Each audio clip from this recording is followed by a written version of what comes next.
என் நினப்பாவே இருப்பவரே இயேசையா, உங்களை நினைச்சாலே உள்ளமெல்லாம் துள்ளுதையா. என் நினப்பாவே இருப்பவரே இயேசையா, உங்களை நினைச்சாலே உள்ளமெல்லாம் துள்ளுதையா. அப்பா நீங்கதான், ஆசையெல்லாம் நீங்கதான். அப்பா நீங்கதான், ஆசையெல்லாம் நீங்கதான். ஆதரவு நீங்கதான், ஆறுதல் நீங்கதான். ஆசையெல்லாம் நீங்கதான், ஆறுதல் நீங்கதான். அன்புக்கு முன்னால இந்த உலக சிறுசுதான், அந்த வானத்தை போல உங்க மனசு பெருசுதான். உங்க அன்புக்கு முன்னால இந்த உலக சிறுசுதான், அந்த வானத்தை போல உங்க மனசு பெருசுதான். என் நினைப்பாவே இருப்பவரே இயேசையா, உங்களை நினைச்சாலே உள்ளமெல்லாம் துள்ளுதையா. அண்ணால நினைச்சவரே, ஆண் குழந்தையை கொடுத்தவரே. அண்ணால நினைச்சவரே, ஆண் குழந்தையை கொடுத்தவரே. ஆபிரகாமை நினைச்சவரே, ஆசீர்வாதம் தந்தவரே. ஆபிரகாமை நினைச்சவரே, ஆசீர்வாதம் தந்தவரே. அதுக்கு முன்னால இந்த உலகம் சிறுசுதான், அந்த வானத்தை போல உங்க மனசு பெருசுதான். உங்க அன்புக்கு முன்னால இந்த உலகம் சிறுசுதான், அந்த வானத்தை போல உங்க மனசு பெருசுதான். என் நினைப்பாவே இருப்பவரே இயேசையா, உங்களை நினைச்சாலே உள்ளமெல்லாம் துள்ளுதையா. என் நினைப்பாவே இருப்பவரே இயேசையா, உள்ளமெல்லாம் துள்ளுதையா. தாவீதை நினைச்சவரே, கண்மலை மேல் நிறுத்தினீரே. தாவீதை நினைச்சவரே, கண்மலை மேல் நிறுத்தினீரே. தானியேலை நினைச்சவரே, தலை நிமிர செய்தவரே. தானியேலை நினைச்சவரே, தலை நிமிர செய்தவர். உங்க அன்புக்கு முன்னால இந்த உலக சிறுசுதான், அந்த வானத்தை போல உங்க மனசு பெருசுதான். உங்க அன்புக்கு முன்னால இந்த உலக சிறுசுதான், அந்த வானத்தை போல உங்க மனசு பெருசுதான். என் நினைப்பாவே இருப்பவரே இயேசையா, உங்களை நினைச்சாலே உள்ளமெல்லாம் துள்ளுதையா. ஏழை என்னை நினைச்சவரே, தாயின் கரையில் தெரிஞ்சவரே. ஏழை என்ன நினைச்சவரே, தாயின் கரையில் தெரிஞ்சவரே. பேர் சொல்லி அழைச்சவரே, பிரியவனாய் மாற்றினீரே. பேர் சொல்லி அழைச்சவரே, பிரியவனாய் மாற்றினீரே. அன்புக்கு முன்னால இந்த உலகம் சிறுசுதான், அந்த வானத்தை போல உங்க மனசு பெருசுதான். உங்க அன்புக்கு முன்னால இந்த உலகம் சிறுசுதான், அந்த வானத்தை போல உங்க மனசு பெருசுதான்.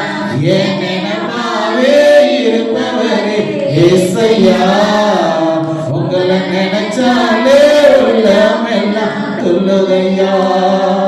அல்லேலூயா, அல்லேலூயா. கர்த்தருடைய பரிசுத்தமுள்ள இனிய நாமத்துக்கு மகிமை உண்டாகட்டும். தேவன் உங்களை பேர் சொல்லி அழைத்திருக்கிறார். அல்லேலூயா சொல்லுங்க. உங்க பேரை சொல்லி சொல்லுங்க. இயேசு என்னை அழைத்திருக்கிறார். சொல்லுங்க, இயேசு என்னை அழைத்திருக்கிறார். உங்களை இந்த இடத்துக்கு அழைத்து கொண்டு வந்தது யாரு? இயேசப்பா. இயேசு உங்களை அழைச்சு கொண்டு வந்தது, உங்களை பேர் சொல்லி அழைத்து வந்திருக்கிறார். நாங்க உங்களை அழைக்கவில்லை, உங்களை அழைத்தது இயேசு. அதான் அவர் பாடுகிறார், ஏழை என்ன நினைச்சவரே, தாயின் கருவில் தெரிஞ்சவர். ஏழை நினைச்சவரே, தாயின் கருவில் தெரிஞ்சவரே, பெயர் சொல்லி அழைத்தவரே, பெரியவனாய் மாற்றினீரே. பெயர் சொல்லி அழைத்தவரே, பெரியவனாய் மாற்றினீரே. உங்க அன்புக்கு முன்னால இந்த உலகம் சிறுசுதான், அந்த வானத்தை போல உங்க மனசு பெருசுதான். என் அன்புக்கு முன்னால இந்த உலகம் சிறுசுதான், அந்த வானத்தை போல உங்க மனசு பெருசுதான். என் நினைப்பாவே இருப்பவரே இயேசையா, உங்களை நினைச்சாலே எல்லாம் எல்லாம் சொல்லுதையா. அல்லேலூயா. இயேசு உங்களை இந்த இடத்துக்கு அழைத்து கொண்டு வந்திருக்கிறார். கர்த்தருடைய பரிசுத்தமுள்ள இனிய நாமத்துக்கு மகிமை உண்டாகட்டும். எடுத்து வாசிங்க. 2 பேதுரு எழுதின புத்தகம் 1ஆம் அதிகாரம் 10வது வசனத்துல வாசிக்கும் போது அவர் உங்களை அழைத்திருக்கிறார். வாசிங்க. ஆகையால் சகோதரரே, உங்கள் அழைப்பையும் தெரிந்து கொள்ளுதலையும் உறுதியாக்கும்படி ஜாக்கிரதையா இருங்க. இவைகளை செய்தால் நீங்கள் ஒரு காலம் இடறி போவதில்லை. கிறிஸ்துவ சமுதாயத்தில் வந்ததான தேவ பிள்ளைகளே, தேவ ஜனங்களே, உங்களை அழைத்தது நாங்கள் அல்ல, இயேசு உங்களை அழைத்து கொண்டு வந்திருக்கிறார். நாங்க அழைச்சா வரமாட்டேங்க. ஒரு கல்யாண வீட்டுக்கு அழைச்சா வருவீங்க, ஒரு ஃபங்க்ஷனுக்கு அழைச்சா வருவீங்க. ஆனா வாரம் வந்து இந்த இடத்துல உட்கார வேண்டுமானால் உண்மையிலே தேவன் உங்களை பேர் சொல்லி அழைத்தால் மாத்திரம் இந்த இடத்துல வந்து உட்கார முடியும். இல்லாவிட்டால் வந்து உட்கார முடியாது. அல்லேலூயா.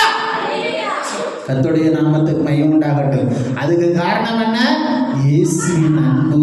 யாருடைய அன்பு? இயேசுவின் அன்பு. என் வார்த்தையை கேட்பதை விட நீங்கள் தேவனுடைய வார்த்தையை கேட்கும்படியாக வந்திருக்கிறீர்கள். அல்லேலூயா. கர்த்தருடைய நாமத்துக்கு மகிமை உண்டாகட்டும். அதனால தான் இயேசு உங்களை அழைத்திருக்கிறார். நீ ஏழையா இருக்கலாம், பணக்காரனா இருக்கலாம், சின்னவனா இருக்கலாம், பெரியவனா இருக்கலாம். உன்னை அழைத்தது யாரு? இயேசு கிறிஸ்து. கர்த்தருடைய நாமத்துக்கு மகிமை உண்டாகட்டும். ஆகினால தேவன் உங்க அழைத்த அழைப்பை நீங்க என்ன செய்யணும்? உறுதியாக பிடித்துக் கொள்ள வேண்டும். உங்களை ஏன் ஆண்டவர் அழைச்சாரு, எதுக்காக இந்த சர்ச்சில் உட்கார வைத்திருக்கிறாரு, அதை நீங்க அறிந்தவர்களாய், தெரிந்தவர்களாய், புரிந்து கொண்டவர்களாய் வாழக்கூடிய வாழ்க்கை தான் உண்மையான கிறிஸ்தவ வாழ்க்கை. அல்லேலூயா. கர்த்தருடைய நாமத்துக்கு மகிமை உண்டாகட்டும். முதலாவது, இயேசு உங்களை எதற்காக அழைத்தார்? அல்லேலூயா. இயேசு உங்களை எதற்காக அழைத்தார்? எடுத்து வாசிங்க. இந்த அழைப்பை நீங்க புரிந்து கொள்ள வேண்டும். வாசிங்க. மத்தேயு எழுதின புத்தகம் 9வது அதிகாரம் 13வது வசனத்துல வாசிக்கும் போது உங்களை அழைத்த நோக்கம் ஒரு காரியம் இருக்குது. மொத்தம் 10-15 காரியங்கள் இருக்கு. நான் உங்களுக்கு ஒரு சில காரியங்களை மட்டும் சொல்லி முடிக்க வாஞ்சிக்கிறேன்.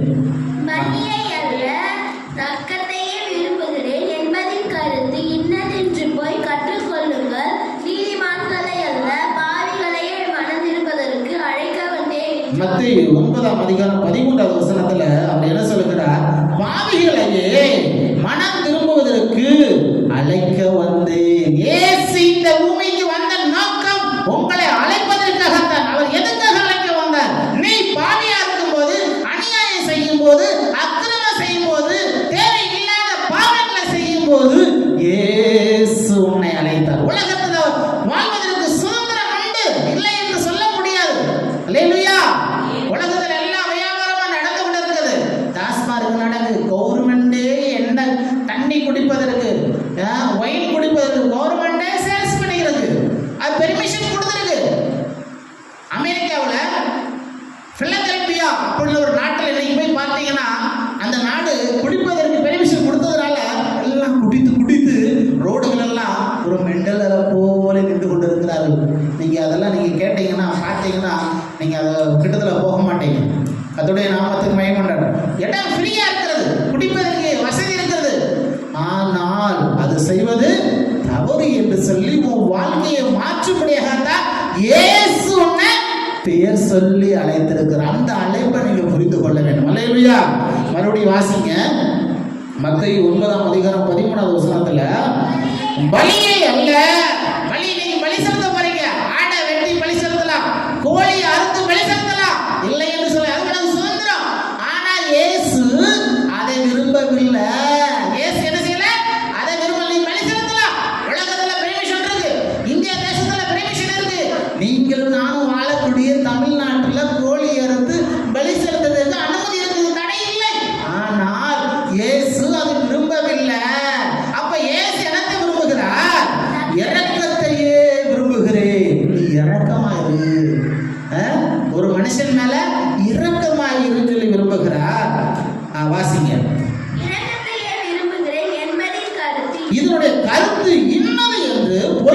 கற்றுக்கொள்ளுங்கள். நீதிமான்களை அல்ல, பாவிகளையே மனம் திரும்புவதற்கு அழைக்க வந்தேன். நீதிமானா நல்ல ஒரு மனிதன், எந்த தப்பு பண்ணல. நானு கறிமீன் சாப்பிட மாட்டேன், கெட்ட பழக்கம் செய்ய மாட்டேன், வீடு சீக்கிரம் நல்ல காரியம் தான். நான் ரொம்ப சுத்தமா இருக்கிறேன், எங்க வீட்டுல ரொம்ப சுத்தபத்தமா வாழும், ரைட், நல்ல காரியம் தான், நீ நல்லவன் தான். ஆனா இயேசு எதுக்கு வந்தா? பாவிகளை மனம் திரும்புவதற்காக அழைக்க வந்தார். அல்லேலூயா. இது யாராவது செய்வாங்களா? எல்லாரும் நல்ல ட்ரெஸ் போட்டு கொண்டதான் கிட்ட போவாங்க. எல்லாரும் நல்ல டீசெண்டா நல்ல ஹைட் வெயிட் அழகா இருக்கிற நபரிடம் மட்டும்தான் என்ன செய்வாங்க? போய் பேச பழகும். ஆனா இயேசு என்ன செய்திருக்கிறாரு? எவன் கெட்டு போயிருக்கான், யாரு அநியாயம் பண்றா, யாரு அக்கிரமம் பண்றா, அவனை தேடி போய் அழைக்கிற. நீ வா, நீ வா. எதுக்கு வரணும்? உன் வாழ்க்கையை மாற்றும்படியாக. இயேசு வந்த நோக்கம், இயேசு அழைத்த நோக்கம், அவர் வந்து மதத்தை மாற்ற வரல, உன் மனதை மாற்ற வருகிறார். என்னதுக்கு? நீ ஒரு அழகு துணி போட்டிருக்க, நீ ஒரு அநியாயம் பண்ணிக்கிட்டு இருக்க, நீ ஒரு அக்கிரமம் பண்ணிக்கிட்டு இருக்க, உன்னை பார்த்துதான் இயேசு வருகிறார், உன்னை தேடி வருகிறார், உன்னை அழைக்க வருகிறார். அல்லேலூயா. எதற்காக? உன் மனசு மாறும்படியாக. அல்லேலூயா. கர்த்தருடைய நாமத்துக்கு மகிமை. சின்ன பையன் ஸ்கூல்ல படிக்கிற பிள்ளைங்க கூட என்ன செய்றாங்க? கூலி பூ போட்டு வாழ்க்கையை பாலாக்கி கொண்டு 24 மணி நேரம் காலையிலிருந்து நைட்டு படுக்கு வரைக்கும் போதையிலேயே இருக்கக்கூடிய மனிதர்கள் வாழக்கூடிய இந்த உலகத்துல நீங்களும் நானும் வாழ்ந்து கொண்டிருக்கிறோம். அல்லேலூயா. ஆனால் இயேசு அந்த வாழ்க்கையை மாற்றும்படியாகத்தான் உங்களை அழைத்திருக்கிறார். அல்லேலூயா. கர்த்தருடைய நாமத்துக்கு. அதுதான் இயேசு கிறிஸ்து உங்களை அழைத்த அழைப்பின் நோக்கம். இதை நீங்க புரிந்து கொள்ள வேண்டும். அடுத்து எதற்காக இயேசு அழைத்தார்? 1 தீமோத்தேயு எழுதின புத்தகம் 6ஆம் அதிகாரம் 12வது வசனத்தை வாசிக்கும் போது அங்கு ஒரு அழைப்பு சொல்லப்பட்டிருக்கு. வாசிங்க. 1 தீமோத்தேயு 6:12. விசுவாசத்தில் நல்ல போராட்டத்தை போராடு. விசுவாசத்தில் நல்ல போராட்டத்தை போராடு. நித்திய ஜீவனை பற்றிக்கொள். நித்திய ஜீவனை பற்றிக்கொள். இதற்காகவே நீ அழைக்கப்பட்டாய். அநேக சாட்சிகளுக்கு முன்பாக நல்ல அறிக்கை பண்ணுகிறவனாய் இருப்பாய். அல்லேலூயா. விசுவாசத்தில் நல்ல போராட்டத்தை போராடு, நித்திய ஜீவனை பற்றிக்கொள், இதற்காகவே நீ அழைக்கப்பட்டாய். அப்போ உங்க அழைப்பு என்னது? நித்திய ஜீவனை அடையும்படி. யாருக்கு நித்திய ஜீவன்? இயேசு கிறிஸ்துவை அறிந்தவர்களை ஏற்றுக்கொண்டு ஒரு நித்திய ஒரு வாழ்க்கை இருக்கு. இன்னைக்கு இந்த வாழ்க்கையில நீ நல்ல வீடு கட்டுறது உண்மைதான், நல்ல ஒரு பிசினஸ் பண்றது உண்மைதான், கழுத்து நிறைய நகை போட்டது உண்மைதான், நல்ல பங்களா மாதிரியே வீடு கட்டுறது உண்மைதான், நல்ல கார் வச்சதுக்கு ஒரு உண்மைதான், இல்லைன்னு சொல்லல. ஆனா நீ செத்ததுக்கு அப்புறம் கொண்டு போக முடியுமா?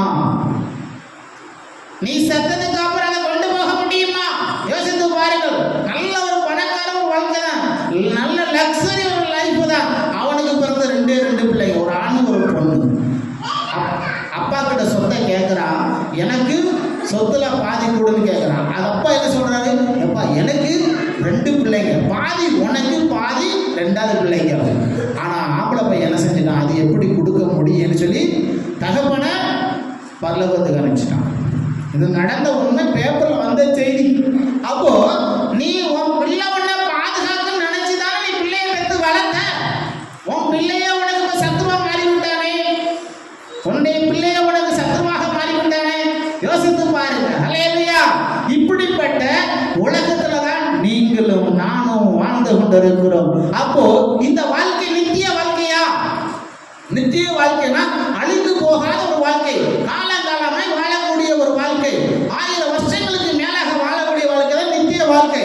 ஆனா நம்முடைய ஆயுசு நாட்கள் எத்தனை வருஷம்? 100 வருஷம், 80ல இருந்து 100 வருஷம். ஆனா இதுக்கு மத்தியில நம்ம என்ன செய்யறோம்? ஓடுறோம், ஆடுறோம், போராடி கொண்டிருக்கிறோம், சம்பாதிக்கிறோம், பொய் சொல்றோம், ஏமாத்துறோம், எவ்வளவு காரியங்களை செய்து கொண்டிருக்கோம். ஆனா இயேசு என்ன சொல்றாரு? நீ இந்த சாதாரண வாழ்க்கைக்கு எவ்வளவு கஷ்டப்படுற, நான் உனக்கு நித்திய வாழ்க்கையை வைத்திருக்கிறேன், அழியாத ஒரு வாழ்க்கையை வைத்திருக்கிறேன், காலங்காலமாக நீ சந்தோஷமா இருக்கக்கூடிய வாழ்க்கையை வைத்திருக்கிறேன் என்று சொல்லுகிறார். அதுதான் என்ன வாழ்க்கை? பரலோக வாழ்க்கை. நீ மரிச்சதுக்கு அப்புறம் 2 விதமான ஒரு வாழ்க்கை இருக்கு. ஒன்று நரக வாழ்க்கை, இன்னொன்று நித்திய வாழ்க்கை. அந்த நித்திய வாழ்க்கை தான் பரலோக வாழ்க்கை, அதான் சொர்க்க பாதப்படி, அதுதான் சாமி பாதப்படி, அதுதான் பரலோகம். அல்லேலூயா. அதான் எல்லாம் பாட்டு பாடி, பரலோகமே உம்மை துதிப்பதால் கர்த்தாவே அங்கே வாழ்கிறீர். பரலோகமே உம்மை துதிப்பதால் கர்த்தாவே அங்கே வாழ்கிறீர். துதிக்கிறோம் துதிக்கிறோம் கர்த்தாவே உம்மை துதிக்கிறோம். இயேசு துதிக்கிறீங்க எதுக்கு? இயேசு அங்கே வாழ்ந்து கொண்டிருக்கிறார். அல்லேலூயா. கர்த்தருடைய நாமத்துக்கு மகிமை உண்டாகட்டும். அடுத்தபடியாக இயேசு உங்களை எதற்காக அழைத்திருக்கிறார்? 1 கொரிந்தியர் எழுதின புத்தகம் 1ஆம் அதிகாரம் 9வது வசனத்தை வாசிக்கும் போது அங்க ஒரு அழைப்புக்காரர்கள். 1 கொரிந்தியர் 1:9.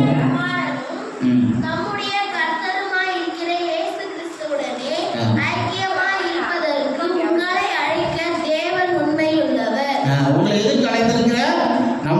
நம்முடைய குமாரனும் நம்முடைய கர்த்தருமாய் இருக்கிற இயேசு கிறிஸ்துவுடனே ஐக்கியமாய் இருப்பதற்கு உங்களை அழைத்த தேவன் உண்மையுள்ளவர். உங்களை எதுக்கு அழைச்சிருக்கிறாரு? இயேசு கிறிஸ்துவோட ஐக்கியமா. நீங்க எத்தனையோ நண்பர்கள ஃப்ரெண்ட்ஷிப் வச்சிருக்கிறீங்க. தாத்தாவோட ஃப்ரெண்ட்ஷிப், பாட்டியம்மாவோட ஐக்கியம், கிழவனோட ஐக்கியம், பாட்டிமாரோட ஐக்கியம், வாலிப பிள்ளைகளோட ஐக்கியம், வாலிப நண்பர்கள், girl friend, boy friend, boy bestie, girl bestie, இப்படி எத்தனையோ நீங்க என்ன செய்றீங்க? ஐக்கியம் வைத்தீர்கள். ஆனால் இயேசுவோட ஐக்கியம் வச்சிருக்கிறீங்களா? யாரு கூட? இயேசுவோட ஐக்கியம். அந்த வாழ்க்கை வாழ்வதற்கு தான் இயேசு உங்களை இந்த இடத்துக்கு அழைத்து வந்திருக்கிறார். அல்லேலூயா. கர்த்தருடைய நாமத்துக்கு மகிமை உண்டாகட்டும். அப்போ தேவன் அழைத்த அழைப்பை நீங்கள் புரிந்து கொள்ள வேண்டும். இது சர்ச்சுக்கு யாரோ போறாங்க, வாரம் நாங்களும் போவோம், எங்க வீட்டாரெல்லாம் போவாங்க, அதனால நானும் போவேன். அது ஒரு கிறிஸ்தவ வாழ்க்கை அல்ல. அது பாரம்பரிய கிறிஸ்தவ வாழ்க்கை. அது பாரம்பரியம். அது தாத்தா பாட்டி காலத்துல இருந்து சர்ச்சுக்கு போவாங்க. ஆமா, அது போய் என்ன பிரயோஜனம்? எங்க தாத்தா போனது உண்மை, எங்க பாட்டி போனது உண்மை, எங்க பாட்டி போனதும் சர்ச்சுக்கு போனது உண்மைதான். இப்ப என் காலத்துல சர்ச்சுக்கு போறேன், இப்ப என் பிள்ளை காலத்துல போகுது, இனி என் பேர பிள்ளை காலத்துல சர்ச்சுக்கு போகும். உண்மைதான், இல்லைன்னு சொல்லல. ஏன் போற? எதுக்காக போகிற சர்ச்சுக்கு? இயேசுவோடு ஐக்கியமா இருப்பதற்கு. அப்போ உன் வாழ்க்கையில ஒரு கஷ்டம் வரும்போது, ஒரு துன்பம் வரும்போது, நீ நடந்து போகக்கூடிய பாதையில உன்னை கரங்கள்ல தூக்க வேண்டும். அதுக்கு தான் இயேசுவோட ஐக்கியம். நேற்று ஒரு அம்மா, அந்த அம்மா பஸ்ல போயிருக்கிறாங்க. பஸ் என்ன செஞ்சிருச்சு? ஆக்சிடென்ட் ஆயிடுச்சு. அவங்களுக்கு கையில அடிபட்டு விடுச்சு. ஆனா ஆண்டவர் என்ன செஞ்சாரு? அந்த அம்மா உயிருக்கு எந்த ஒரு பாதிப்பு வராதபடி பாதுகாத்தார். அல்லேலூயா. அதுதான் இயேசு கூட இருக்கிற ஐக்கியம். இயேசு இல்லாவிட்டா இந்த அம்மாவால எழுந்திருக்க முடியாது. வயசான கீழே விழுந்து என்ன இருக்கும்? பயங்கர அடிபட்டு. ஆனா என்ன செஞ்சாரு? ஒரு சேதம் இல்லாம அப்படியே பாதுகாத்து. அதுதான் இயேசு கூட வாழுகிற வாழ்க்கை. அதன் இயேசுவோடு ஐக்கியம். அல்லேலூயா. அந்த ஐக்கியமான வாழ்க்கையை வாழ்வதற்கு தான் நீ நடந்து போகும்போது உனக்கு காலில் முள்ளு குத்தாதபடி, நீ நடந்து போகும்போது உன் வாழ்க்கையில உனக்கு பிரச்சனை வராதபடி, எந்த ஒரு ஆபத்தோ, எந்த ஒரு விபத்தோ, எந்த ஒரு கஷ்டங்களோ, எந்த ஒரு நஷ்டங்களோ, நாச மோசங்களோ வராதபடி உன்னை பாதுகாப்பதற்கு தான் யாரு கூட நடக்க வேண்டும்? இயேசு கூட. அதுக்கு தான் உன்னை இயேசு அழைத்திருக்கிறார். அல்லேலூயா. கர்த்தருடைய நாமத்துக்கு மகிமை உண்டாகட்டும். கிறிஸ்தவ வாழ்க்கை சாதாரண வாழ்க்கை அல்ல. அல்லேலூயா. இயேசு உன்னை அழைத்த நோக்கத்தை நீ புரிந்து கொள்ள வேண்டும். இயேசுவுடைய ஐக்கியத்தில் நீ வாழ்ற வாழ்க்கை புரிந்து கொள்ள வேண்டும். கர்த்தருடைய நாமத்துக்கு மகிமை உண்டாகட்டும். அடுத்தாப்புல இயேசு உங்களை எதுக்காக அழைச்சிருக்கிறார்? கலாத்தியர் எழுதின புத்தகம் 5ஆம் அதிகாரம் 13வது வசனத்தை வாசிங்க.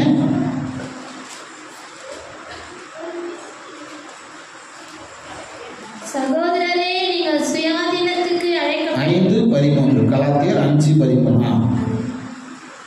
சகோதரரே, வாசிங்க. நீங்கள் சுயாதீனத்துக்கு அழைக்கப்பட்டீர்கள். இந்த சுயாதீனத்தை நீங்கள் மாம்சத்துக்கு ஏதுவாக அனுசரியாமல் அன்பினாலே ஒருவருக்கொருவர் ஊழியம் செய்யுங்கள். சகோதரரே, நீங்கள் சுயாதீனத்துக்கு அழைக்கப்பட்டீர்கள். எதுக்கு சுயாதீனம்? நீ எதுக்கு அடிமைப்பட்டவன் அல்ல. நீ அடிமையா இருக்கிற? எதுக்கு சொல்லுங்க? நீ எதுக்கு அடிமையா இருக்கிற? பாவத்துக்கும், சாபத்துக்கும், அநியாயத்துக்கும், அக்கிரமத்துக்கும் நீ அடிமையா இருக்கிற.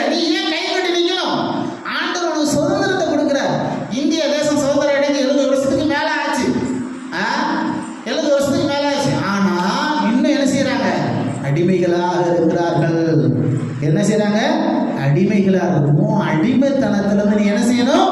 விடுதலை பெற வேண்டும். அல்லேலூயா. கர்த்தருடைய நாமத்துக்கு மகிமை. அதுக்கப்புறம் எதுக்காக அழைத்தார்? கொலோசியர் 3ஆம் அதிகாரம் 15ஆவது வசனம். கொலோசியர் 3:15. தேவ சமாதானம் உங்கள் இருதயங்களில் ஆளக்கடவது. இதற்கென்றே நீங்கள் ஒரே சரீரமாக அழைக்கப்பட்டீர்கள். நன்றி அறிதல் உள்ளவர்களாயும் இருங்கள். நன்றி அறிதல். நீங்க எதுக்காக அழைக்கப்பட்டீங்க? ஒரே சரீரமாக இருக்கும்படியாக அழைக்கப்பட்டீர்கள். கொலோசியர் 3:15 வாசிக்கிறோம். தேவ சமாதானம் உங்கள் இருதயங்களில் ஆளக்கிடவது. இதற்கென்றே நீங்கள் ஒரே சரீரமாக அழைக்கப்பட்டீர்கள். அல்லேலூயா. அப்போ உங்களுக்கு தேவ சமாதானம் இருக்கு. ஒரே சரீரம் வச்சிருக்கேன். இந்த குட்டி பையன் இருக்கிறான், இந்த குட்டி பையன் இருக்கிறான். இந்த பையனுக்கு கை இருக்கு, கால் இருக்கு, தலை இருக்கு இல்லையா? சரி, ரைட்டு. இப்போ இவன் கையில ஒரு புண்ணு வந்தா யாருக்கு துடிக்கும்? அம்மாவுக்கு துடிக்கும். அவனுக்கு வலிக்கும். புரிஞ்சுக்கிட்டீங்களா? அப்போ ஏன் துடிக்குது? ஒரே சரீரம். ஏறு ஒரே சரி. இப்போ இந்த பையனுக்கு அடிச்சா இன்னொரு அம்மாவுக்கு வலிக்குமா? அந்த அம்மா விடுமா, என்னமா அப்படி? அப்போ துடிக்கிறது யாரு? துடிக்குது. அதான் ஒரே சரீரம். அல்லேலூயா. அப்போ ஒரு குடும்பத்துல கணவன், மனைவி, பிள்ளைங்க, புருஷர்கள் எல்லாம் இருக்கலாம். ஆனா கர்த்தருடைய நாமத்துக்கு மகிமை உண்டாகட்டும். அல்லேலூயா. அப்ப பாருங்க, ஒருத்தருக்கு வியாதி வந்தா ஒருத்தருக்கு என்ன செய்யும்? மனசு துடிக்குதான். ஒருத்தருக்கு கஷ்டம் வந்தா ஒரு மனசு துடிக்குது. அப்போ அதுதான் அன்பு. அதான் என்னது? அன்பு. அல்லேலூயா. அப்போ ஒரு மனமாய் இருப்பதற்கு, சமாதானத்தை அடைவதற்கு தான் இயேசு என்ன செஞ்சார்? உங்களை ஒரே சரீரமாக இருப்பதற்கு அழைத்தார். எல்லாரும் ஒண்ணு. நீங்க இப்போ பல குடும்பத்தார் வந்திருக்கிறீங்க, பல ஊர்ல இருந்து, பல குடும்பத்துல இருந்து நீங்க வந்திருக்கிறீங்க.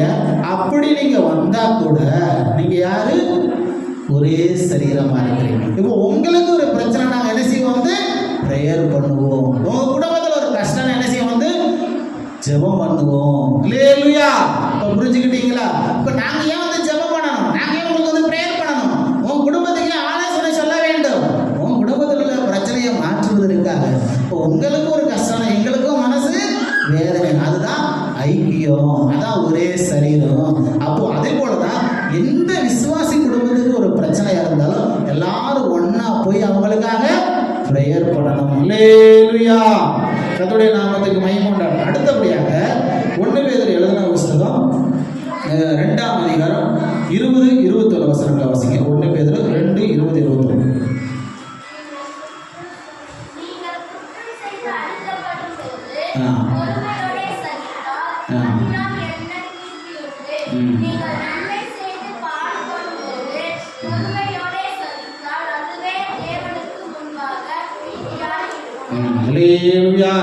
நீங்க குற்றம் செய்து அடிக்கப்படும் போது பொறுமையோட சகித்தால் அதனால என்ன கீர்த்தி? இப்போ நீங்க குற்றம் செஞ்சாச்சு, ஒரு தப்பு பண்ணியாச்சு.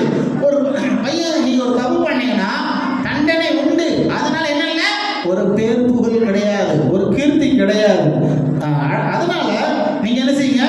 நன்மை செய்து பாடுபடும் போது பொறுமையோட சகித்தால் அதுவே தெய்வத்துக்கு பிரியமாக காணப்படும். அல்லேலூயா. ஒருத்தருக்கு நன்மை செய்யறீங்க, உதவி செய்யறீங்க. அந்த உதவியினால உங்களுக்கு ஒரு பிரச்சனை வருது. அந்த பிரச்சனையை கண்டு நீங்க என்ன செய்ய வேண்டியது அவசியம் இல்லை, கவலைப்பட வேண்டிய. ஏன்னா அது பரலோகத்தில் உங்களுக்கு ஆசீர்வாதமாக அமையும். அதுதான் நன்மை செய்து பாடுபட்டால், அந்த பாடுபடும்போது நீங்க அந்த பாடுகளை பொறுமையோட சகித்தால் அதுதான் தேவனுக்கு முன்பாக பிரியமான காரியமா. இதுக்குத்தான் நீங்க என்ன செஞ்சிருக்கீங்க? அழைக்கப்பட்டிருக்கிறீர்கள். ஏனெனில் கிறிஸ்து உங்களுக்காக பாடுபட்டு நீங்கள் தம்முடைய அடிச்சுவடுகளை தொடர்ந்து வரும்படி உங்களுக்கு மாதிரியை பின்வைத்து போனார். அது ஒரு எக்ஸாம்பிள், இப்படிதான் இருக்கணும் அப்படின்னு சொல்லி இயேசு ஒரு மாதிரியை வைத்து போயிருக்கிறார். அல்லேலூயா. அதான் கிறிஸ்துவ வாழ்க்கை. அதான் கிறிஸ்துவ வாழ்க்கை. அந்த வாழ்க்கை வாழும்படியாக தான் உங்களை என்ன இயேசு அழைத்திருக்கிறார். அல்லேலூயா. அடுத்த ஒரே ஒரு வசனம் வாசித்து முடிச்சிட. 1 பேதுரு 3ஆம் அதிகாரம் 9ஆவது வசனம். 1 பேதுரு தீமைக்கு தீமையையும் உதாசனத்துக்கு உதாசனத்தையும் சரி கட்டாமல் அதுக்கு பதிலாக நீங்கள் ஆசீர்வாதத்தை சுதந்திரத்துக் கொள்ளும்படி நீங்கள் அழைக்கப்பட்டிருக்கிறீர்கள் என்று அறிந்து ஆசீர்வதிங்க. உங்களுக்கு ஒருத்தன் தீமை செஞ்சா பதிலுக்கு தீமை செய்யாதீங்க. தீமை செஞ்சா பதிலுக்கு தீமை செய்யும். உங்களை ஒருத்தன் போ சீ போ அப்படின்னு சொன்னா நீங்க பதிலுக்கு என்ன செய்ய வேண்டாம், சீ போன்னு சொல்லாதீங்க. அதனால தேவன் உங்களை ஆசீர்வதிக்கல, அழைக்கல. உங்களை எதுக்கு அழைச்சிருக்கிறாரு? அதுக்கு பதிலாக நீங்க என்ன செய்யணும், ஆசீர்வாதத்தை சொதர்ந்து கொள்ளும்படி அழைக்கப்பட்டிருக்கிறீர்கள். அல்லேலூயா. அதனால தான் 14வது வசனத்தில் வாசிக்கும் போது, நீதி நியமித்து நீங்கள் பாடுபட்டால் பாக்கியவான்களா இருப்பீர்கள். அவருடைய பயமுறுத்தலுக்கு நீங்கள் பயப்படாமலும் கலங்காமலும் இருங்க. அல்லேலூயா. தீமைக்கு தீமை செய்யக்கூடாது. அது உலகத்தில் ஒரு பழமொழி சொல்லுவாங்க, விட்டு கொடுத்தவன் கெட்டு போனதில்லை. அல்லேலூயா. விட்டு கொடுத்தவன் கெட்டு போனதில்லை. அதனுடைய நாமத்துக்கு மகிமை உண்டாகணும். அதுதான் தேவன் உங்களை அழைத்த அழைப்பு. உங்களுக்கு தீமை செய்தாலும் உங்களுக்கு விரோதமான நீங்கள் விட்டு கொடுத்து பாருங்க, உங்களுக்கு ஒரு ஆசீர்வாதம் கிடைக்கும். அல்லேலூயா.